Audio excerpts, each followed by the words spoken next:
Шоо гэд нэг өгүүлэг унш та. Үнэхээр их сонирхолтой өгүүлэг юм а энэ өгүүлэг. Яг уу яагаад тэгэхээр би энэ подкастын дээр ярихдаа энэ бол үнэхээр сонин өгүүлэг. Үнэхээр тэр тойрвол зөөвд өөрмөц өгүүлэг. Эсвэл энэ зохиолч бол тийм сод төрөгч байжээ гэж яриад байна тийм үү? Яагаад тэгэхээр энэ олон өгүүлгүүд дундаас сонгож байгаа байхгүй юу? Тэгээ сонгоод энэ шин цөвийн гэд зохиолчийн Шоо гэдэг өгүүлэг байгаа. Шоо гэдэг бол хүний нэр. Энэ өгүүлгийн гол баатар нэг жоохон охины нэр байхгүй тий. Тэгээ энэ их сонирхолтой өгүүлэг. За энэ өгүүлгийг одоо ингээд ярьж гин. Нилээд дэлгэрэнгүй ярьж гин. Энэ бол маш сонирхолтой өгүүлэг.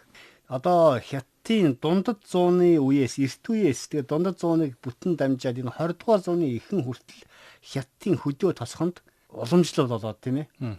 Амьдарч исэн тэр эртний хуучны ёсны тухай. Одоо 12 настай охиныг бэр буулгаад аваад явдаг. Гэтэл тэр нөгөө нөхөр болох хүн дөнгөж 2 настай. Тий. 10 насны зөрөөтэй. Ягаад тэгэхээр 2 настай хүүдээ ирээдүйн эхнэрийн одоо юу гэх юм бэ 15 жилийн өмнө авч ийн гэсэн үг шүү дээ. Тэгээд энэ бол тэгээ нэг талаар харахад тийм их балар харанхуй хуучны ёс шиг л сонсогдож байгаа.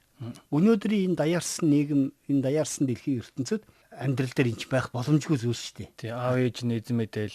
Тий. Хоёр хүний холбоо танилцуулж өгчдөг. Гэхдээ ийм байж болно л да. Одоо Монголын улс орчинд Чингис хаан 9 настай, бүртээ хатан 10 настай байхад нь тэр хоёр тэгээ сүү тавиад дайс эцснийд ингээд Тэмүүжин гүлдэгээ явдаг. Энэ бол монголчуудын эртний ёсонд ийм ёс байсан.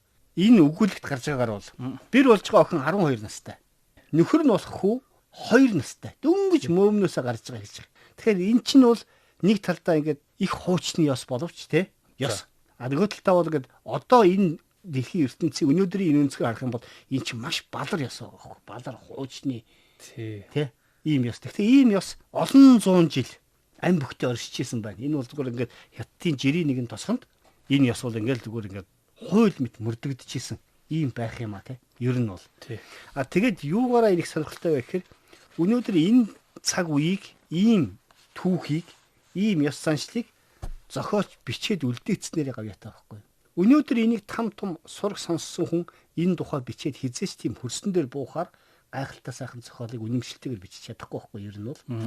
Тэр талаараа бол энэ их өөр их сонирхолтой, маш сонирхолтой зохиол ер нь. Тэгээ энэ бичсэн он цагийг харах юм бол 1929 онд бичсэн зохиол байна лээ. За тий.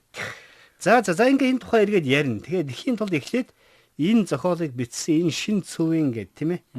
Энэ бүтээн тойрогчл ямар онцлогтой, ямар одоо гол бүтээлүүдтэй, аль бүтээлүүд нь илүү үнэлэгдсэн байдаг, аль төрлөөр илүү их тийм амжилт олсон бичсэн одоо хэлбэрийнхээ хувьд тийм.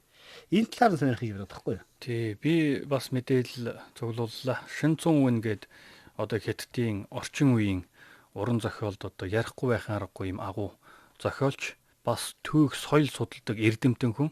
Зохиол бүтээл нь гэх юм бол урт гол гэж бас нэг килийн хот гэж энэ өгүүлэг нь бол Хятад улстай алдартай.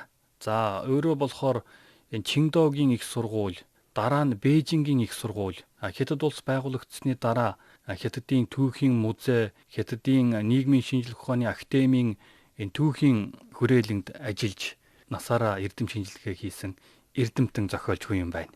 Тэгээ энэ дээр нэг онцгой юм байна лээ. Тэр юу гэхээр энэ зохиолч бол Хятадын утга зохиолын эссе бичлэгийн их мастер. Эссе бичлэгийн одоо төрлөөр бол том шинжлэгч гэж ингэж дүгнсэн байдгийн байна. Ер нь бол. За ингээд өгүүлэг рүү орох уу? За өгүүлэг рүү орохын тулд энэ өгүүлэг бол бас нэлээд том өгүүлэг ээ. Нэлээд тийм том өгүүлэг учраас энэ өгүүлгийг бүтэн унших арга байхгүй. Энэ өгүүлгийг яагаад сонгож авсан бэ гэхээр зөвхөн нэг 12 настай бэр 2 настай одоо хүүгийн тухайн асуудал биш. Энэ өгүүлэг өөрөө маш их зөрчилтэй. Энэ зөрчлөөс урган гарсан нөгөө хуучны айхтар хатуу ёс ба шүү дээ. Энэ ёсыг яаж давж гарах вэ? Яаж энэ бүхнийг одоо хүний ёсоор давах вэ гэдэг чинь маш хурц зөрчлөөттэй. Ийм өгүүлэг. За ингэж хэлж байгаа. Шин бэр болж байгаа Шоо 12 настай, нөхөр нь 2 нас арай хүрээгүй. Эхнэрээсээ 9 насаар дүүн хөхнөөсөө гараад нэг их удаагүй. Нутгийн заншил нэг хаалганаас дараагийн хаалганы хооронд л үргэлжилдэг. Шоо нөхрөө миний дүү гэж дуудах бөгөөд тэр өдөр бүр дүүгээ буюу бяцхан нөхрөө асар хажил шамдна. Тэр дүүгээ тэрвэрч тосхны урдхан бургастай газарч тоглоно. Эсвэл горхины хажууханд саатуулна. Хүүг өлсгөл хооллож, уйлбал аргадаж, цэцгээр титэм сүлжин толгойд нь зүүн. Ингээд өдөр хоног ээлжлэн өнгөрсөөр байлаа гэж. Өдөр бүр нөхрөө тэрвэрч гэр зургийн аар сар ажилд тусалж гар хөмхөлгөө хөдлөнө. Үе үе горхины ирэх төч хүүгийн шээстэй хувцсыг угаана. Заримдаа эмгэн хумсны хээ хоолыг цуглуулан тоглож суугаа нөхрөө харж өдрийг өнгөрөв.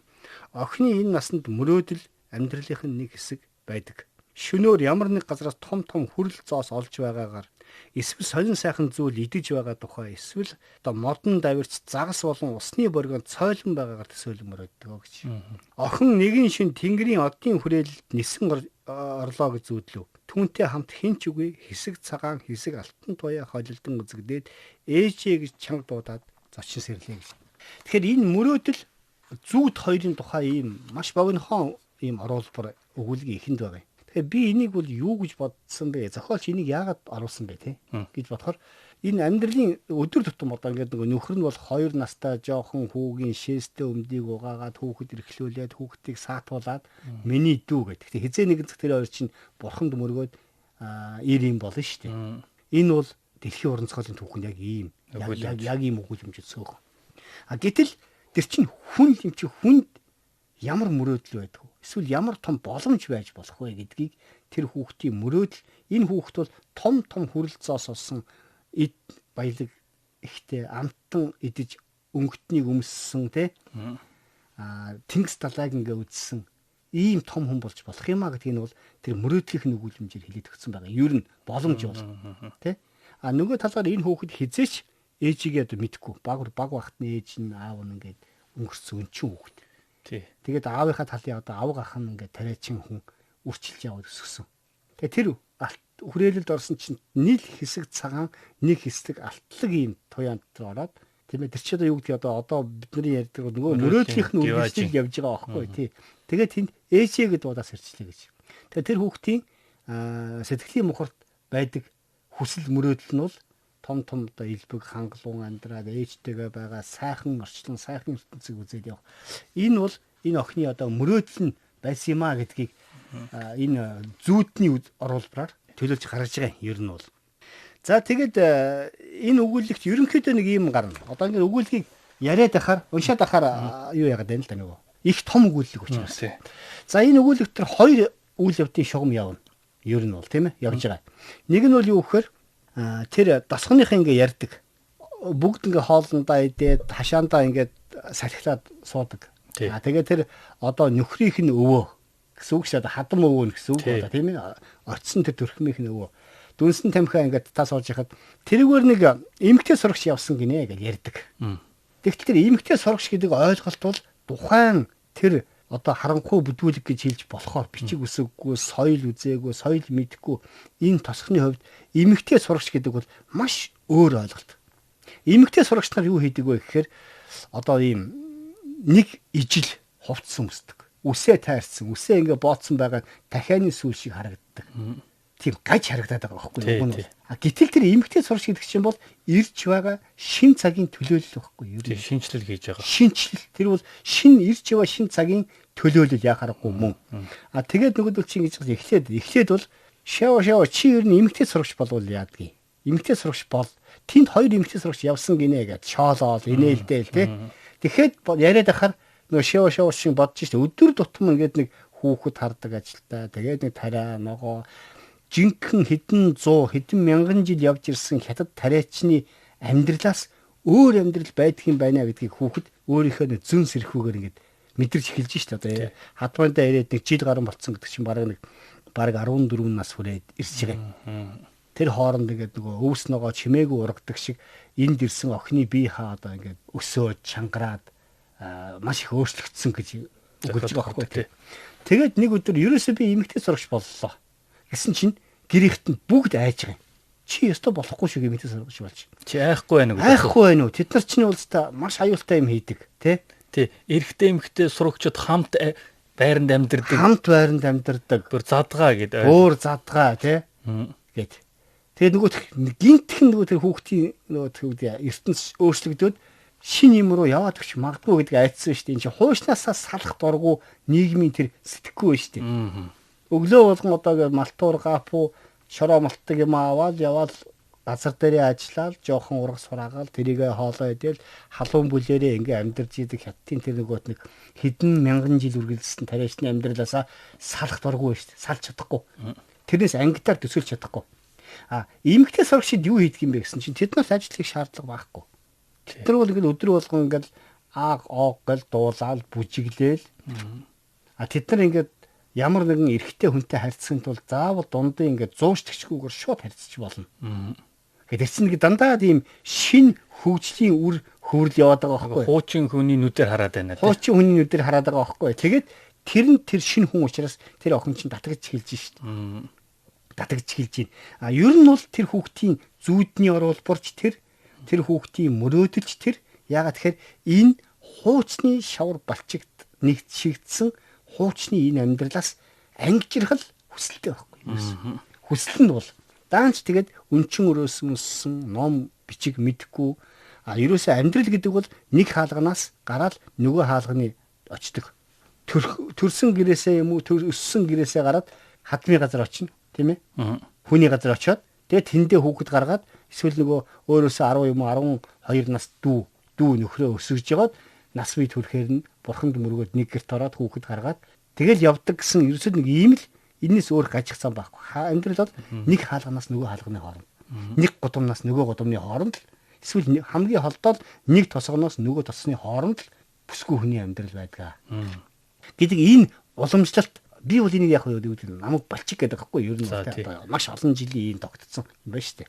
Энээс гарах мөрөөдөл бол хүүхдэд зэн сөрхийгөөрэй юм уу? Тэр хүүхдэд байгаад байна. За тэгтээ яг хөө ингээд юу яасангүй. Ингээд тэр хүүхдэд тэр замаар явах боломж гарсангүй. Ингээд амьдрал хаагчиж байгаа. Ягаад тэгэхээр хинч тэрийг шин эмэгтэй сурагч болгоод ном сураад тийм ээ. Ингээд явахыг зөвшөөрсөнгүй. Гэтэл одоо тэр жил юу болдгоо гэхээр нөгөө тэр тариачид гэдэг чавга тарьдаг тий. Чавга тариад тэгээд нөгөө охин болохоор шавар болохоор нөхрөө харах дүүгэл гэсэн үг шүү дээ. Харах ажилтай явдаг. Тэгээд тэр ууланд өөрөөс нь одоо нэг 10-аад насаар ах юм шиг 23 настай Хуао Гоуфу гэх нэг залуу гарч ирж байгаа. Тэр залуу бол тийм одоо ёс зүй мэддгүү, ёс зүй гэж байхгүй мэддгүү. Тэгээд тэр олонгууд жоохоо охиныг л одоо ашиглаад өөрийнхөө эрхэнд оруулаад дур хүслийг хангах гэдэг. Тэгээд ингээд янз янзаар ингээд тэр хүүхдийн толгойг эргүүлээл. Тэгээд нөгөө жоохон нөхрийг болохоор тийшээ яваа тийм аваад тэр ийшээ яваад ийм аваад тэр гээд тэгээд өөрөөсөө жоохон холдуулж байгаа нэг охиныг оролдохгүй л гэдэг тий. Охин болохоор нөгөө эмэгтэй хүний нөгөө юм биш мэдрэмж зөн совин гээд байна. Тэрүүгээрээ эхлээд ингээд цаашаад үлхэл чи яах гээд байгаа аха гоо аха та болоо. Таныг ингээд би өвөөд хэлээ шүү энэ төр гээл тий. Тэгээ бажсэн чинь тэр эр хүний одоо юу гэдгийг нэг тийм адын юу ба штэ. Ухаан. Саяхан манай энэгээр эмэгтэй сурагчд явж исэн. Чи эмэгтэй сурагч бол гоё харагдана гэдэг ингээ тий. Тэгтэл чинь хүүхдийн нөгөө далтхан хүсэлт нь би уг нь ингээд нөгөө ирээдүйн нөхрөө харж ясарч шээстэй өмдийг угааж яхаас илүүгээр би эмэгтэй сурагч болоод явсан бол ямар гоё вэ гэдэг ийм нууцхан мөрөөдөл байсан тэр охин. Тэгээд нөгөө эхлээд шалиг дуу зааж өгөө, шалиг дуу дуулж өгөө, шалиг завхаа дуу муу дуулж өгөө, өөртөө дасгаал байгаа байхгүй юу? Тэгэхээр би ингээд таныг ийм дуудуулаад авах юм бол би өвөөд хэлээ шүү гэд. Өвөөд нь хэлчихэж аянгуутай маань хүн бодож байгаа шүү дээ. Саяхан манай энэ тосхны нэгээр нэг хоёр эмэгтэй сурагч явсан гэсэн. Тэгэнгүүт нөгөөт чинь тийм үү тэгээ яадаг ингээд. Тэгээ энэ мэтэр ингэж итгэлийн олсоор агаад нэг өдөр ингээд жирэмсэн болгочдөг. За ингээд энэ бол амар том зөрчил гарч ирж байгаа. Тэг ин. Тэгтэл шүү дээ одоо ингээд шин бэрн нөхөртөөгөө бурханд мөргөөд нэг гэрт орохоос өмнө одоо ингэрэл задгаалах бол бүр дээдийн дээдэр хориотой байж боломгүй байхгүй юм тий. Тэгээд эн чинь зохиол гэдэг бүр оргилтон тултлын байж штэ. Зөрчил гарлаа. Тэгээд тэр зөрчил нь бол хамгийн аимшигтай нь штэ. Маш аимшигтай зөрчил байгаа байхгүй. Шийтгэл нь.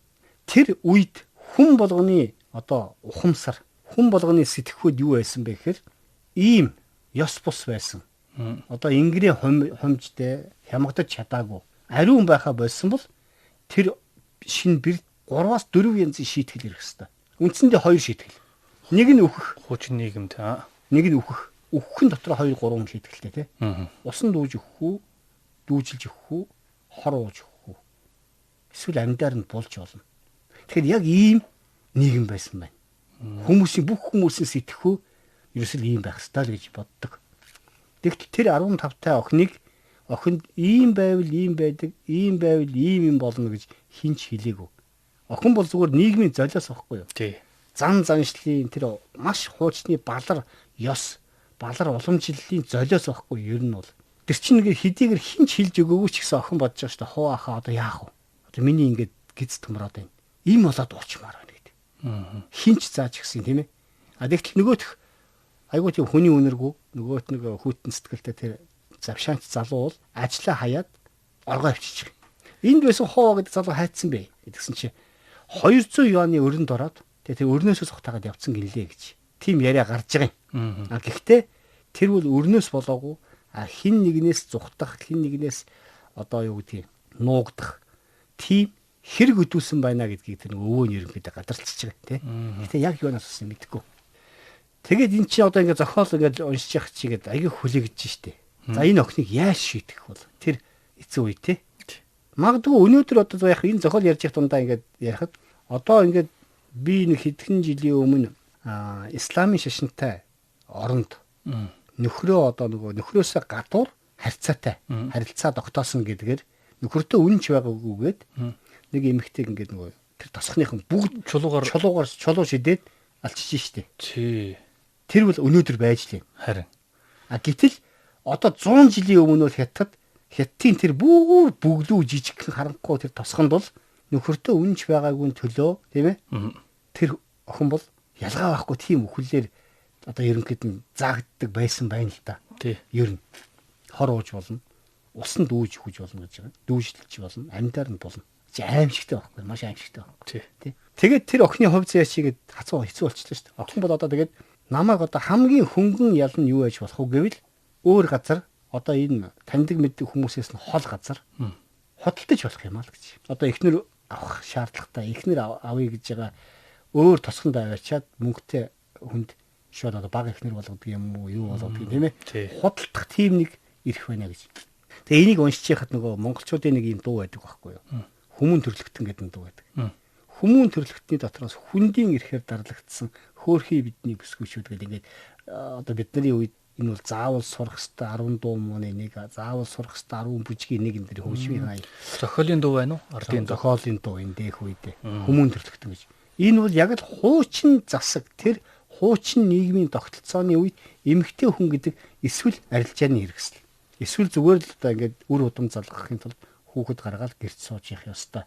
Эзэн мэдэх ямар ч хувь заяа байхгүй. Тийм байсан нийгмийн тухай тэр чинь манай Монголч байсан л шүү дээ. Хүний хүүхдийг тэр одоо хүүдээ авч өгнө л гэж шууд богтлоод аваад өгч. Тэр нь хүслийг асуудаггүй. Богтлоод бурханд мөргүүлчихвэл тэгэл тэр хүний л юу болно. Ихнэр болно. Эн чинь дэлхийн нийтийн яс юм байна. Гэхдээ Монголд ч гэсэн энэ тухай зохиолоо зөндөө байдаг л да юм богтлогдож байгаа. Богтлогдсон ясны тухай, богтлолын эсрэг босч тэмцээд оргож босоод хайртай хүнтэйгээ суусан тухай. Тэгээ тэрнийхэн тухай гарсан олон сайхан дуу муу энэ төр байна шүү. Дуу жүжиг. Хүчиртэй 3 толгой гэд тий. Олон юмуд байна ер нь бол. За тэгээд энэ охины хувь зүй хаачих вэ гэд. Эхний охины хувь зүй хаачих үед чинь надад айгүй тийм эргэлзээтэй байгаа. Өнгөж яхад бодогдсон шүү дээ. Одоо яа. Одоо энэ юу ч мэдэхгүй энэ охины хувь зүй явал эсвэл үхэх, эсвэл худалдагдах. Ийм л хоёр зам байна. Өөр ямар ч сонголт байхгүй. Тий? Тэгээд энэ зохиол дээр ингэж байгаа юм. Тэр яаж шийдэгдэж байна гэхээр хил хязгаарыг давсан энэ хэрэгээс болж шав дүүжлүүлэх, усан живэх, хор уухад хүрч мэднэ. Бүсгүй заяа хаашаач эргэж мэдэх инээдүүдэд шав цэл залуу насндаа хоргодон харуулсч байлаа. Өрхийн тэргүүн өвөө нь хэрэг явдлыг ухаалгаар шийдэх арга зам хайна. Тэр шав өрөөнд нь ганцаараа хорж үүдийг нь хүмүүсээр мануулв. Тэгээд охины гэрийнхнээс хүн дуудаж асуудлыг хэрхэн шийдэхэд зөвлөхөр болжээ. Шавогийн төрөл төрөсөд нэр төрөө эрхэмлдэг улс мэдээж тэдний хэлэх үг гаргах шийдвэр уламжлалын дагуу шийдэхийг санал болгох нь дамжиггүй. Шавог нүхэнд болох усанд үеих эсвэл алс газар худалдахын аль нь тодорхойгүй байлаа гэж. Төрөл саданд охины амийг хайрлах сэтгэл төрвөл алс газар худалдаж мэдхэл юм гэж шав гордож таамаглаж байлаа гэж. Үхмээргүй шүү дээ чинь. Тийм байгууз. Санд сарва хамгийн ойрын хүн гэвэл өргөж авсан авга ах нь үлээ. Хадам өвөө нь тосхны ойролцоох тариалангийн талбайн хажууханд аж төрдөг авга ахтай хамт хооллож хундаг барьсныхаа дараа энэ тухай дуулгажээ. Шавогийн нэр нүрээ барсан явдлыг сонссон авга ах нь түүнтэй уулзахаар ирсэн энэ юм. Шаошаогийн байдал ямар нэгэн тайлбар хэрэггүй. Цүдийсэн гэдсэн түүний хийсэн гим нүглийн гэрч болжээ. Авга ахын Шаошаог нүхэнд болж төвдсөнгүй. Дахин бэр болгож мордуулах замыг сонгов. Тэгэхээр хамгийн хөнгөн шийтгэл байгаа энэ. За тий. Энэ бол шууд хотдох биш. Дахиж бэр болгож мордуулна. Дахиж бэр болгож мордуулна гэдэг нь тэр охиныг за одоо хүүхд гаргасан ч хамаагүй. Энэ охины чинь манах бэр болгож явъя гэдэг. Дахиад цаашаа ойрынх нь тосхон бэр болгож авч болно. Эсвэл анхных нь бэр болгосон айлын хоёр дахь хүүд цааш нь залхуулаад одоо ингээд бэр болгож болно гэж байгаа байхгүй юу? Тэгвэл дахин бэр болгож мордуулах замыг одоо ингээд авгах нь сонгожээ. Мэдээж үүнээс болж хамгийн их хохирлыг Шаошаогийн нөхрийн гэр бүлийнхэн амслаа. Тосхны хуучин заншил ёсоор нөхрийн талын хоёр дахь үеэлд Шаошао дахин бэр болж очих ёстой. Хоёр дахь үеэлд. Тэр айлд одоогийн нөхрийн талынхан бэрээ сольж буцаасны нөхөн төлбөр төлөх ёстой. Одоо юу гэдэг нь нэр хүндээ алдсан бэрээ тэр айлд өгж байгаа учраас нэр нэмж мөнгө төлж иж өгнө шүү дээ. Нэр төрөө цэвэрлэх. Тий одоо тэгээд тэр нөхөн төлбөр төлж иж нөгөө нэр төрөө алдсан эмэгтэйд нөхөн төлбөр өгж иж өөрийнхөө одоо ураг удмаас дараагийн айлд нь шилжүүлж өгнө шүү дээ. Авга ах нь энэ бүх учир энцгийг тайлбарлаж ярьсныхаа дараа явхаар бослоо. Шаошао авга ахынхаа хормоноос чангаага тавилгүй дорой царайлан усан нүдлөө. Авга ах нь толгоос хэсрээд юу ч дууралгүй гарч чаджээ гэж. Тэгээд өгүүлгийн төгсгөл бол их сайхан уйрам. Сайхан төгсөж байгаа маа ер нь. Тэр нь юу гэхээр тэгсэн чинь тэр өдрөөс хойш Шаошаог ахиж бэр буулгая гэж хинч ирсэнгүй гэж. Тэг хинч ирээгүй ах нь шийдэхдээ бол одоо дахиж бэр болгож мордуулъя гэж шийдсэн учраас хадмууд нь Шаошаог ад үдсэн ч гүү, хөөсөн ч гүү, хөнөөсөн ч гүү те худалдсан ч гүү. Тэгээд хадмынтаа ингээд амьдраад дахиад хэдэн жилч амьдэрсэн те. Тэгээд хүүхдээ төрүүлчихэж байгаа. Хүүхдээ төрүүлээд их гой хүнлэг юм гарч байгаа маань чи. Тэгээд ганцаараа явж байгаад өвсөн дээр одоо тариалангийн талбайн захын өвсөн дотор ганцаараа төрж байгаа хээр. Тэгээд хадмууд нь тэгсэн чинь маш хүнлэг сэтгэл гаргаад одоо дахианы мах жигэнж өгөөд, нанг зутган хийж өгөөд, цус төлжүүлээд, цусын төлжүүлээд, хурдан биеийн тэнхрүүлээд тэгээд нэг мэдсэн дахиад 10 жил амьдарч байгаа хадмын да. Дахиад 10 жил амьдарсан чинь нөгөө Шаошаогийн хүү 10 нас хүрээд тэр өрхийн бас нэг үйлдвэрлэгч болсон. Тариагаа хаддаг, тариа нөгөө газар төрөөний ажил босолдог тийм ээ. Болж байгаа. Тэгээд нөхөр нь тэр хооронд ч нэг 15 маа хүрдэг юм байгаа үстэй. Тэгээд нөхрийг нь болохоор авга ахаа гэд дууддаг нөгөө Шаошаогийн охин. Шаошао болохоор өөрөө одоо энэ чинь баг 25 хүрж байгаа үстэй бол тийм ээ. Тэгээд амьдрал дахиад иргэдгээрээ эргээд тэгээд тэр Шаошаогийн охин хүү 12 нас хүрэхэд Ньюар гэдэг тийм. Ньюар гэдэг тэр хүүд нь өөрөөс нь 6 насаар ихнэр буулгаж ирж байгаа юм бас. Авчирж байгаа. Тэгээд нөгөө бэр охин үү гэж уйлаад нялх эмзэгхэн хайлаас шиг үү гэж уйлдаг байлаа охтууд гэж. Тэгээд амьдрал яг нөгөө нэг хаалганаас нөгөө хаалганы хооронд үргэлжилсээр л. Тэгээд Шаошаогийн амьдралд ямар өөрчлөлт гарсан? Ямар өөрчлөлт гарсан бэ гэхээр энэ олон жилийн дараа тэгж төөрч бөдөлж амьдрал нь эрсдэлд орж явж байгаад албан ёсоор нөхөртөөгөө бурханд мөргөж эхнэр нөхөр болж байгаа юм. Өөрөөсөө 10 насаар дүү хүүтэйгээ одоо тэр хүн 90 центнерээд Шаошао бараг 25 6 хүрж байгаа юм уу? Өч төгсөж байгаа юм уу тийм. Тэгээд тэр хоёр юу мао гэд хүүтэй болж байгаа. Тэгээд хүү ингээд 12 хүрсэн, бэр нь ингээд 18 настай бэр буулгацсан, өөрөө нялх хүүхэд гаргацсан. Тэгээд хятадын амьдрал яаж өргөнжсэн бэ гэхээр нэг хаалганаас нөгөө хаалганы хооронд өвөг эцэг нь өтөлж амжаагүй байтлаа элдэн цэцэг болно гэж. Тийм ээ? Тий. Өвөг эцэг нь одоо өтөлж амжаагүй ажиллаа хийгээд тариа ногоогоо тариад явж их хоорондоо ягаад тэгэхээр нөгөө дараагийн шин бэр буулгаал дараагийн хүүхэд гараад явхад амьдрал бол ингээд үргэлж тасралтгүй үргэлжилж өвөг эцэг нь өтөлж амжаагүй байхдаа элдэн цэцэг болно. Тэ? 5 үеэрээ бараг 5 үеэрээ болно хамт амьдардаг болно гэж. Тэгээ энд бол тэгээд маш тийм нэг дийн хуучны маш тийм хуучны балар ёс. Энэ бол мэдээж хэрэг 100 жилийн өмнө Монголд ч байсан. Энэ богтлох ёс гэдгийг чинь 1900 ардын хувьсгал ялаад хуулиар ингээ халсан. Хуулиар халдсан ч гэсэн тэр амьдрал дээр хэрэгжтлээ дахиад одоо 10 20 жил ямар нэг байдлаар үргэлжилсээр л байсан. Ер нь бол. Тэгээ энэ зохиолын хамгийн гоё сайхан шийдэл нь шүү дээ. Хүмүүнлэг баг. Хэдийгээр тэр ёс тийм хатуу ёстой. Тийм гим үйлдэлсэн, тийм одоо гэдэг нөгөө ёс журмыг эвдсэн бол үхэхээс өөр зам байхгүй. Эсвэл худалдагдахаас өөр зам байхгүй. Худалдагдана гэдэг нь яг мөнгөөр үнэлнэ. Нэг гахаагаар солих уу? 5 будаагаар солих уу? Худалдагдах ёстой. Гэтэл энэ зохиолын хамгийн гоё үнэрэнгүй гоё шийдэл нь юу гэхээр хадмууд нь тэрийг ахиж худалдсан ч хүү, амийн хороосон ч хүү те. Хүүхдийн төрөнгүүт нь тижээгээд, тэнхрүүлээд, өсгөөд, хүүдэн дахиж ихнэр авч өгөөд тийм ээ. Ихнэр авахын тулд дахиад инж төлнө шүү дээ. Нөгөө 6 насаар их охинд чинь охины талд чинь инж төлж иж бэр авч өгөөд бэр буулгаад тэгээд амьдрал үргэлж мөнхөд тасралтгүй үргэлжилж байгаа. Тэгэхээр энэ гэр бүлийн гэр бүлсэг байх дорн дахны. Энэ юм гарч байгаа байхгүй. Хэдийгээр тийм хатуу ёс сонжил байсан ч гэсэн энийг юу ялсан бэ гэвэл хүн чанар. Инэрэнгүү үзэл, хүмүүнлэг үзэл ялж гарсан. Тэгээ магадгүй энэ их гэр бүлсэг байх ураг удам авч явах үргэлжлүүлэх тийм ээ. Энэ ёс нь энэ хятадын нийгмийн нэг онцгой зүйл байсан юм шиг байгаа юм. Ялангуяа энэ гэр бүлсэг байх, гэр бүлээ хамгаалах, гэр бүлээ одоо авч үлдэх тийм энэ үзэл бол ерөөсөө хятадын зохиолууд дотор бүгд байдаг. Маш их байдаг. За өөр сонирхолтой юм юу байна? Тий, Шүнцэн байна. Бээжингийн их сургуульд багшлсан гэж хэлсэн шүү дээ би.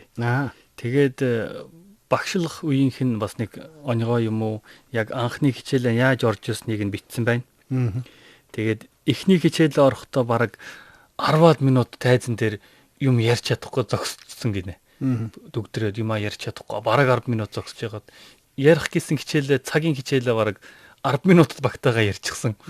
Тэгээд дараа нь тэр их сургуулийн багш Хуушигээд одоо хятадын бас агуу шинжлэгч зохиолч хүн байдаг.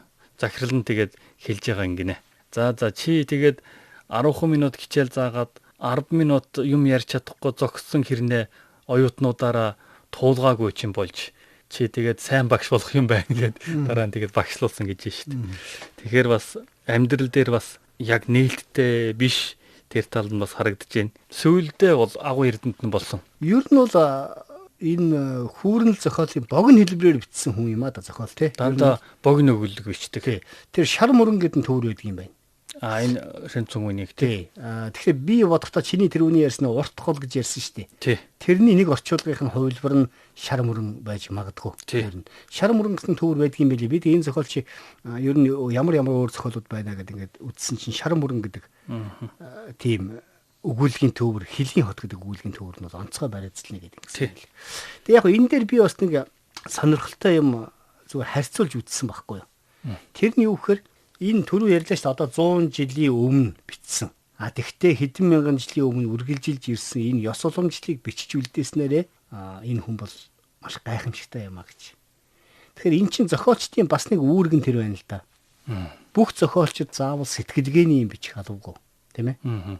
Одоо юу гэдгийг энэ сэтгэлгээний зохиолууд одоо сүүлийн үед ингээд 20 дугаар зуунаас эхлээд өнөөдөр эд хүчээ автсан сэтгэлгээний орлогод ба шүү дээ. Энийг бичих алавгүй. Гэтэл яг тэр тухайн үеийн ёс, заншил, үг, хиллэг тэ энэ бүхний газар орны нэр, ус энэ бүгдийг бичиж үлдээснээрээ нэг талаар уран зохиол. Нөгөө талаар эн чинь нөгөө судалгааны маш том хэрэглэгдэхүүн болдго юм байна л да. Ер нь тий. Одоо ингээд би дэх үед бас нэг ярьж лээсэн. Монголд нөгөө бүхийн бааст гэх зохиолч бараг 100 насалсан, их сайханд насалсан зохиолч. 19 онд бурхамсан. Ер нь 100 хүрсэн. Сая нэг мэдээлэл явж байна. Баастхан нөгөө холбоо 4 тууж гэж байдаг байхгүй юу? 4 тууж байдаг. Тэр 4 туужид тэр Баян Улгийн аймгийн алтан цогц сум шиг санагдаж байна.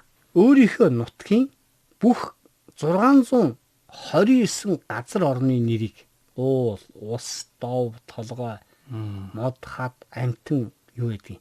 Тэр дотор 630-аад газар усны нэрийг яг тэр үеийнхээр нь бичээд үлдээсэн байна гэж. Тэгээд эн чинь ягаад тэгэхээр нөгөө газар орны нэр энэ чинь байнга өөрчлөгдөж идэг ингээд хувьслын явцад. Тийм ээ. Одоо нөгөө тийм байж тээ. Цэцэг толгой гэдэг газар байж ийсэн аа. Сүүлд нь тэнд нөгөө ингээд Мобикомын антин ч юм уу тавьчихсан чинь. Антин толгой гэдэг болцсон ч юм уу тийм. Энэ чинь өнөөдөр ингээд 10 жилийн өмнө цэцэг 20 жилийн өмнө цэцэг толгой гэж байсан аа. 20 жилийн дараа антин толгой болоод ахаад 20 жилийн дараа юу болох нь мэддэхгүй шүү дээ. Тэгэхээр энэ зохиолчдод энийг тэмдэглэж судалгааны энэ эргэлтэнд оруулж авч үлддгээрээ бас маш гайхамшигтай юм байна. Тийм байна. Зохиолч нь бас нэг үүрэг юм байна шүү дээ. Үүрэг байхгүй энэ бол тийм. Одоо тэгэд хин тэгсэн гэж байгаа шүү дээ. Эренчингой хөвсгөлд явж хагаад нэг хүн нэг үг хэлсэн байна. Нэг одоо бүр настай чавганц нэг үг хэлсэн байна. Тэгсэн чинь Эрдэнэчингоо тэр хүнийг энэ хүн бол 13 дугаар зууны монгол хэлээр ярьлаа гэж маш их бэлгшээсэн байна. Тэгэхээр эн чинь нөгөө өв текстнэр л багхгүй ер нь бол. Бичиг номонд бичээд үлдээн. Эсвэл тэр хүний амнаас гарч байгаа юмыг тухайн зохиолч пастгоо одоо ингээд бичээд үлдээсэн. Эсвэл Эрдэнэчингоо явж хагаад тэр өөрөө зохиолч юм. Тэр 13 дугаар зууны үгээр ярьлаа гэдгийг бичээд үлдээчих жоох. Тий. Та ингэж ярьснаас Халимгийн Баазаа багш гээд 1891-2 оны үеэр Халимгаас гараад Бурятад очоод Улаанбаатараар дамжаад их хүрээ штэ. Тэгээд энэ Өвөр Монголоор дараа нь энэ Гүмбэн хийдэр бүр Лас хот хүртэл аялсан. Төвдөд аялсан тэр нэргээд дандаа газрын нэрийг бичээд үлдээгээд байсан. Тэгээд саяханаас Бээжингийн Эрдэмтэн Цэнгэл, Хошуу Цэнгэл гэж багш тэр хүний аялсан газраар дахин аялах уу гэж тийм одоо аялах аян зохион байгуулад хуучин нэрийг сэргээгээд бүтээл гаргаж штэ. Эн чинь маш чухал байхгүй юу? Тийм байна. Одоо Баастгаа гэхэд Монголын уран зохиолд одоо бүр тийм гайхамшигтай шедевр зохиол ингээд үлдээсэн юм цөөхөн. Гэтэл тэр хүн асар их өв үлдээсэн. Асар их өв дотор нь баруун монголчуудын үг хэллэгүүд, ёс заншлууд, зан заншлууд, одоо ан хийх зан үйлүүд төртлөө штэ. Ан агнаад яаж хүндэх үү? Яаж хуваах үү? Анг яаж хийх үү? Яаж үргээх үү? Тэ? Ан хийхдээ юу эрхэмлэх үү? Юу цээрлэх үү? Гэт ингээд. Эн чинь өөрөө маш чухал юм байхгүй юу? Маш чухал. Тийм байна. За тэгээ иймэрхүү энэ тэгээ шоу гэдэг зохиол бол хэдийгээр ингээд их хуучны ёс таа бол энэ бүр юм сэтгэл сэрхиймэр юм хуучны ёс байхгүй тий. Тий. Одоо өөрөөс нэгэд 10 насаар дүү хүүхдтэй хүчээр ингээд та хоёр бол ирээдүйд эхнэр нөхөр болно гэдэг ингээд нэг төр өсөгдөг. Залуучуудад хэлэхэд баг үнэмшихгүй шүү дээ. Үнэмшихгүйгээс гадна эдгээр чинь үнэмшихгүй нэг. Хоёр тэгвэл хүний төсөөлж чадахгүй. Төсөөлж чадахгүй. Яаж би өөрөөсөө 10 настай дүү хүүхдийг өсгөөд 90 цент хүрсэн хойно нь би одоо юу гэдэг ихнэр нь болох. Төсөөлөхгүй нэр энэ шоу очоод 2 настай нөхрөө аргадаад тэврээд тэгээ шүнд нь ээжд нь очоод хөхүүлж штэ. Хөхүүлдэг тий. Тэгээд уйлахаар нь очоод тэврээд аргаддаг. Тэгэхээр эн чинь үнэмшихгүйтэй биш бүр төсөөлж чадахгүй байхгүй юу? Тэг яагаад би энэ хүүхдийг 90 цент хүртэл би өөрөө ёс журмаа сахиад одоо өөрийнхөө биеийг энэ жоохон хүүт хадгалах вэ? Тэгэхэд эн чинь төсөөлшгүй юм байхгүй юу? Ер нь бол тийм ээ. Тэгээ энийг ингээд бичээд үлдээсэн энэ зохиол чинь маш том гавья ер нь бол. Тэгээд хамгийн сайхан шийдэл нь бол эцсийцэд энэ их балар хуучны ёсыг ч гэсэн хүн чанар, хүмүүнлэг үзэл гэдэг юм ялж гардаг юм аа. Гэдгийг л сануулж штэ. 100 жилийн дараа бид нар дахиад сануулж штэ нэг тий. За энэ нэг ийм сонирхолтой зохиол байлаа да. Тий. За энэ удаагийн подкаста энд хүргээд өндөрлүүлье. Дараа бас сонирхолтой зохиол оруулъя. За баярлалаа сонсогчдоо.